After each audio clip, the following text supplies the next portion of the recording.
Hello, my name is Clara Beck, and what you're about to see is a recording of the lecture for my seminar, Folksonomy and Fanfiction, a catalog of our own. Let's get to it.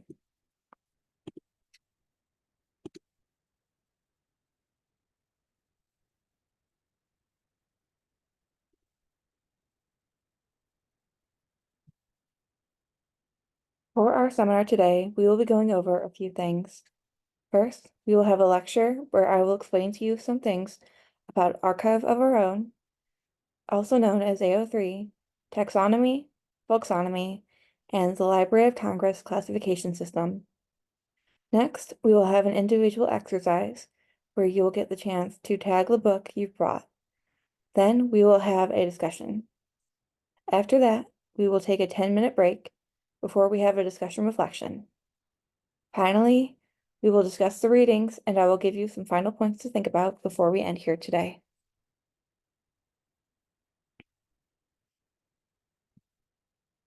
Now, we are going to look at the definition of folksonomy and why it's important here today. Taxonomies are organized, scientific, and hierarchical, such as the way animals are classified with domain, kingdom, phylum, class, etc. Folksonomies, on the other hand, are less rigid and more flexible. They are usually collaborative and non-hierarchical. Archive of Our Own, which we will look at in a minute, and its tagging system are an example of a folksonomy. And as we go on, when we get to the discussion portion of the reading, we will explore more in depth why exactly this folksonomy is important. Before we go further in depth, there are a few definitions you should know. A fandom is a group of people who are fans of something. For example, fans of Harry Potter are part of the Harry Potter fandom. A tag is a unit or method of cataloging used in Archive of Our Own, which we will explore in a moment. A tag is the unit of folksonomy here. AU stands for alternate universe. Many fanfiction creators will take the existing story or canon from a fandom and write their own story that usually, but not always, does not follow the same plot points as the original story. If this lecture is being given in person or in some format where I am there able to be live and interact with whoever I'm presenting this to, this will be the portion of the lecture where we go onto Archive of Our Own, the website, and interact with it. If I'm not there in person and this is being given as a recording, the next two slides are formatted to show the same things in a less interactive but no less informative manner. Oops. All right, so just in case I'm not there to give this lecture over Zoom or in person, this is what I was getting at with the previous slide. This slide and the next are going to be examples from the fanfiction website Archive of Our Own that I would have pointed out if I was there in person or in some way that I was able to do this in a more interactive manner. Starting with figure 1, which you can see at the top of the slide, we see how many works there are that are tagged and categorized as J.R.R. Tolkien works and related fandoms. Figure 2 shows what is essentially a control panel, where users can choose how to search and what to search for. As you can see, there are ratings, warnings, categories, fandoms, relationships, additional tags, and more, all of which can be found under the broader tag or category of J.R.R. Tolkien works and related fandoms. Now, these won't show all of the possibilities, and as you get narrower and narrower with your search, there will be tags, warnings, etc. with less works within the broader J.R.R. Tolkien works and related fandoms category. You can also choose to exclude certain tags, certain categories, certain fandoms, certain relationships, etc. In figure 3, you can see that I have clicked on the additional tab and the additional tags drop-down list from figure 2 and has selected humor and romance. We will continue this on the next slide.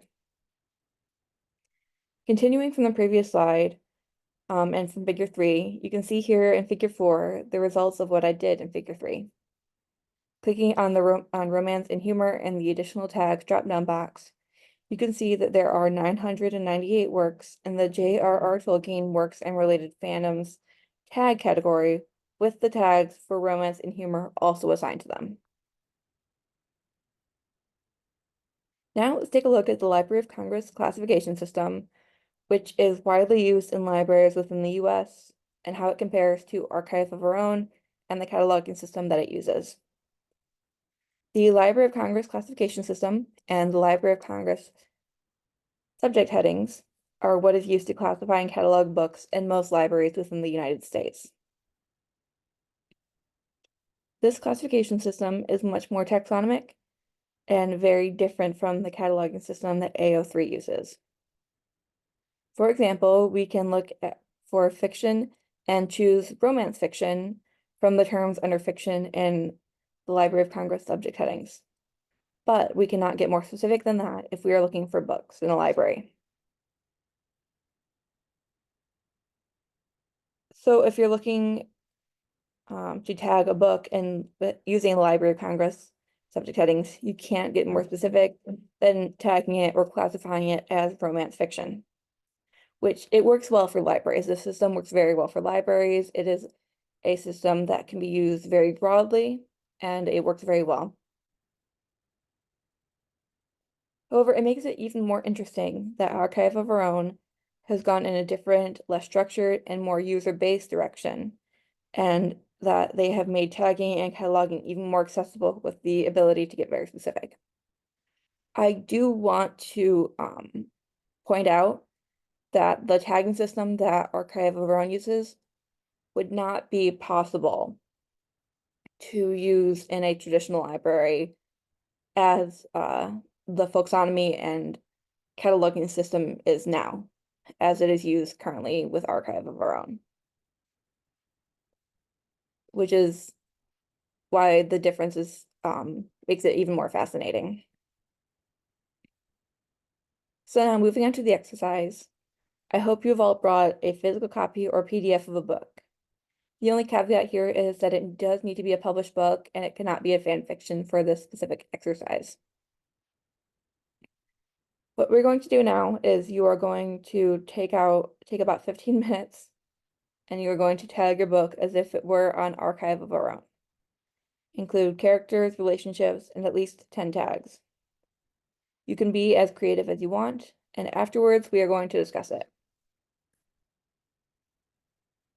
All right, I hope you've finished with the exercise and I hope you've enjoyed it.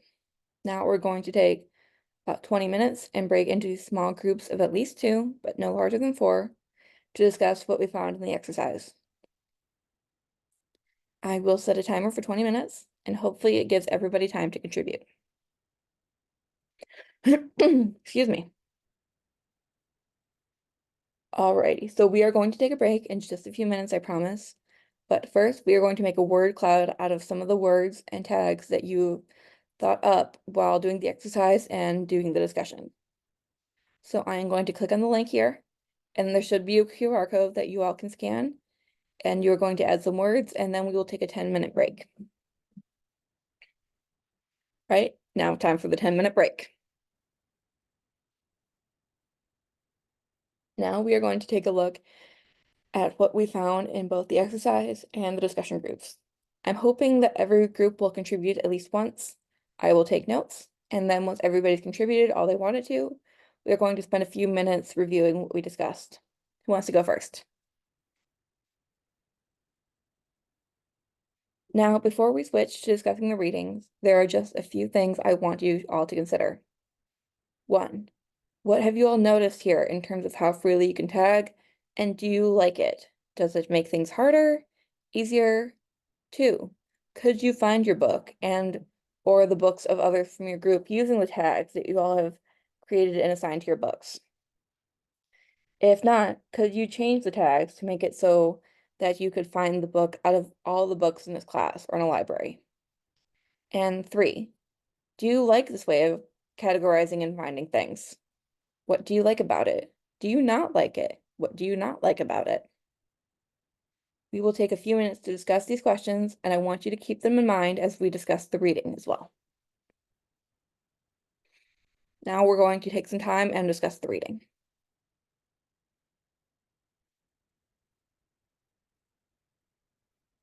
Before we get to my points on the reading, does anybody have anything they want to talk about or contribute regarding the reading? Okie dokie, so there are just a few points I want to make clear. I want to point out from the reading that Archive of Our Own is a folksonomy, and that's important because it allows for freeform and completely creative tags to be created and then searched by and for. Any tag that has been created can be searched for and searched by, which gives all users complete freedom on this site, whether they're reading, writing, searching, whatever they want to do. I also want to reiterate that this is very different from a taxonomy. Taxonomies are much more rigid and much less flexible than folksonomies are. And the flexibility of folksonomies is what allows for the innovative tagging, cataloging system that is the focus of the seminar and specifically this lecture. All right, we are almost done. I just had some final points that I want to leave you all with. Point 1, the study of English language, English in its subfields is not limited to just Chaucer and Shakespeare and Austen and how to write papers. It is also an in-depth exploration of humanity and how humanity chooses to express itself. You are mostly all English majors, and you are beginning to or have already learned that writing in any form is a person asking every other person, do you feel the same way? Can you understand me? The works that people read and enjoy and that endure and have endured over the centuries throughout humanity are the works that people can answer and respond to those questions with yes. Yes, we understand you. Yes, we hear you. Yes, we feel you. Which brings me to my next point. Fanfiction is a new way for people to write what they feel and to be heard, the way countless authors have over the years. But now, through fanfiction, more people can write and be heard, and they can do it anonymously, and with more ability to be seen than at any other point in history. Not all fanfiction is going to be great literature, but great works may be found in fanfiction. Who knows what will end up enduring and what will resonate? What resonates with you may not resonate with everybody else, but something will resonate. There was one quote from one fan fiction that resonates with me and that comforts me and that I've remembered for years. The author of this fan fiction was very likely not intending to have this impact, but I will never forget the words that remind me that I am human. The quote is, "You are young and you are human. We will make endless mistakes and you will be endlessly forgiven for them." My final point is, whatever you take from the seminar, remember that literature and the freedom to not only write, but to be read is changing and evolving. Fan fiction is becoming better accepted as literature, and Archive of Our Own and Folksonomies are giving writers the ability to have power over how their work is cataloged and found. Power that, to my knowledge, they have never had like this before. And through this, the art of writing and the art of cataloging are evolving and changing in incredible ways. So now go forth, read, write, explore, and be human. I really hope you've enjoyed and taken something from the seminar. The opportunity to create and bring life to the seminar has been one of the best parts of my education as a student and as a future librarian. So go forth, think critically, explore, and be human. Thank you.